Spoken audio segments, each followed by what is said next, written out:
ఉన్నారు. ఒకే ఇంట్లో ఉండేవాళ్ళు. ఒక వ్యక్తి ఇంట్లో ముందు పోర్షన్లో ఉంటాడు, ఇంకొకడు వెనక పోర్షన్లో ఉంటాడు. మంచి ఫ్రెండ్స్ వాళ్ళిద్దరు. కానీ ఎక్కడ గొడవ వచ్చిందో తెలియదు. చాలా తీవ్రంగా గొడవ పడ్డారు వాళ్ళిద్దరు.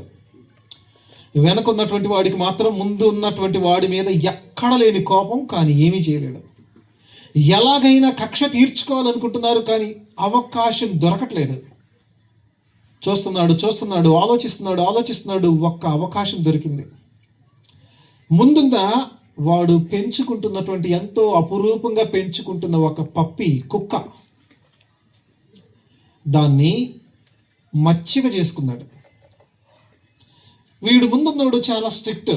దానికి టైం కన్నం పెడతాడు, ఎక్సర్సైజ్ చేపిస్తాడు, ఇంజక్షన్లు, వ్యాక్సిన్లు, దానికి సపరేట్ సోపు, షాంపూ, ఎవ్రీ వీక్ దానికి ప్రాపర్గా బాత్, అన్నీ దానికి చాలా డిసిప్లిన్. అది తినాలనుకున్న ప్రతి చెత్త పెట్టడం, చాలా క్రమశిక్షణగా దాన్ని చూస్తాడు. వెనుకున్నాడు, వీడంటే ఇష్టం లేదు, ద్వేషం. వాడు ఏం చేస్తున్నాడో తెలుసా? దాన్ని ఎలా మచ్చిక చేసుకున్నాడో తెలుసా? అది ఏదైతే ఇష్టంగా తింటుందో ప్రతి చెత్తని దానికి వేస్తున్నాడు.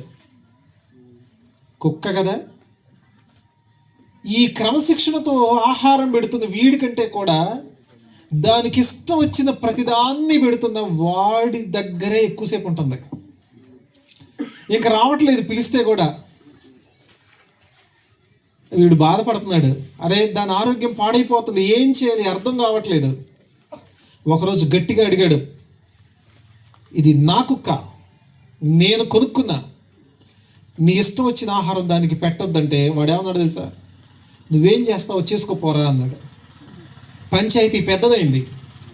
పెద్దల దగ్గరికి వెళ్ళారు. ఏమని?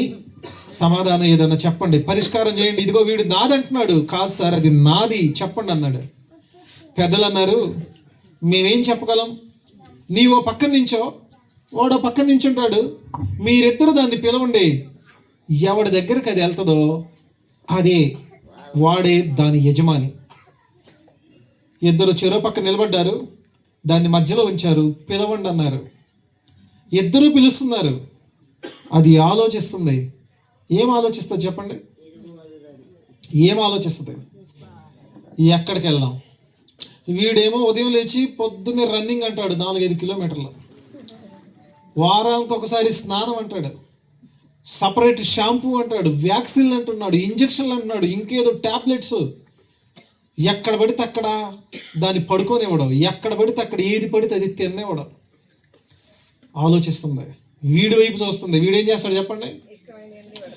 ఏది కావాలంటే అది. ఆలోచించింది. అదేం నిర్ణయం తీసుకుందో తెలుసా? దానికి ఇష్టం వచ్చింది ఎవడు పెడుతున్నాడో వాడి దగ్గరికి వెళ్ళిపోయింది అది. పెద్దలు జడ్జిమెంట్ ఇచ్చారు. సార్, మీరు ఎన్నన్నా చెప్పండి, ఇక్కడే సర్టిఫికేట్లు, బర్త్ సర్టిఫికేట్లు ఎవరి దగ్గర లేవు, హాస్పిటల్ మెడికల్ సర్టిఫికేట్ ఎక్కడ లేదు, డిఎన్ఏ టెస్టులు చేసే పరిస్థితి లేదు. ఆ కుక్క వాడని టెస్ట్ పడింది, అది వాడిదే, నువ్వు వెళ్ళిపో అన్నారు. తర్వాత ఏం జరిగిందో తెలుసా? వీడు దాన్ని మచ్చిక చేసుకున్నాడు. వాడిదైన తర్వాత దాన్ని తీసుకుపోయాడు. వెళ్ళేం చేస్తున్నాడు తెలుసా? దాన్ని ఒక చీకటి గదిలో వేసి ఆహారం పెట్టకుండా, నీళ్లు పెట్టకుండా దాన్ని హింసిస్తున్నాడు. అది అరుస్తుంది, అల్లాడుతుంది.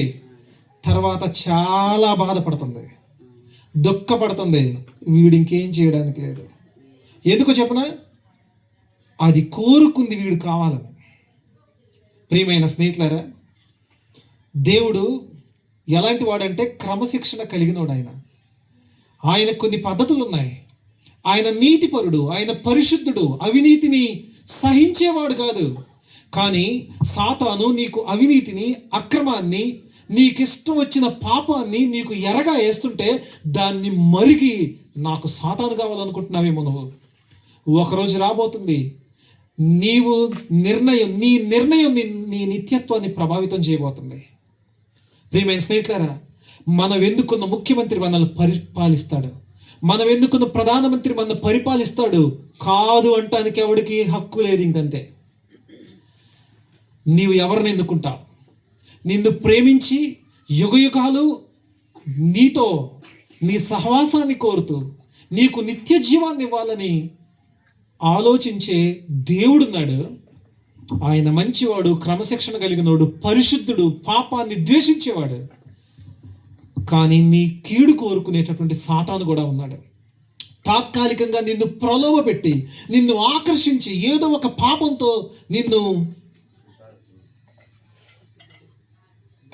పురికొల్పి నిత్యత్వంలో నిన్ను నాశనానికి నడిపించే సాతాను కూడా ఉన్నాడు. నువ్వే నిర్ణయం తీసుకో ఎవరు కావాలో. నీ నిర్ణయానికి ఎవ్వరూ బాధ్యులు కాదు. నీవు ఎవరిని నిందించడానికి ఉండదు నీ నిర్ణయంతో. ఎందుకంటే అది నీ నిర్ణయం. న్యూట్రల్గా ఉండే అవకాశం లేదు. నిన్ను రక్షించిన, నిన్ను సృష్టించిన, నిన్ను ప్రేమించిన, నీ కోసం ప్రాణం ఇవ్వడానికి ఈ లోకానికి వచ్చిన నీ సృష్టికర్త అయిన దేవుణ్ణైనా నువ్వు కోరుకోవాలి, లేదా నిన్ను యుగయుగాలు నిత్య నాశనంలో నశింపజేసే సాతానునైనా నువ్వు కోరుకోవాలి. ప్రియమైన స్నేహితులారా, యేసు ప్రభువారు నీ కోసం ఈ లోకానికి వచ్చాడు. ఆయన నీ కోసం ప్రాణం పెట్టాడు. ఎందుకో చెప్పనా? స్వతహాగా నీవు పాపం చేశావు, నీ హృదయంలో పొరపాటు ఉంది, నీ తలంపులు, నీ చూపులు, నీ ఆలోచనలు అన్నీ చెడిపోయాయి.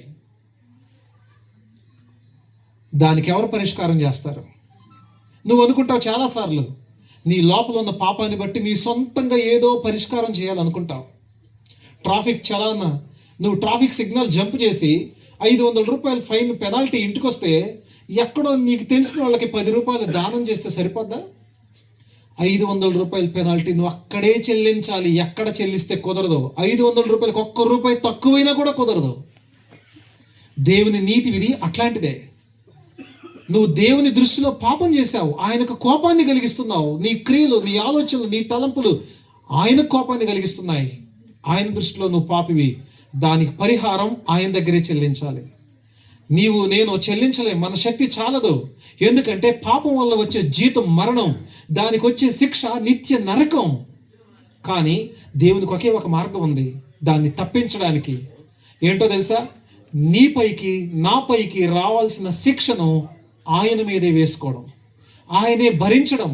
అంటే నీవు ట్రాఫిక్ ఉల్లంఘించావు, చలానా నీ ఇంటికి వచ్చింది, నీ దగ్గర డబ్బులు లేవు, మీ నాన్న ఎవరో పే చేయాలి దాన్ని.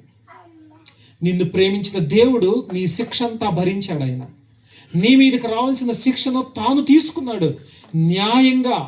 దేవుడు ఒక వ్యక్తిని నిత్య జీవానికి, పరలోకానికి తీసుకోవాలంటే ఇక్కడున్న ఎవరు గొప్పవాళ్ళు కారు. పరలోకానికి వెళ్తాం అని చెప్తున్న వాళ్ళే గొప్ప సంగతి చేయలేదు.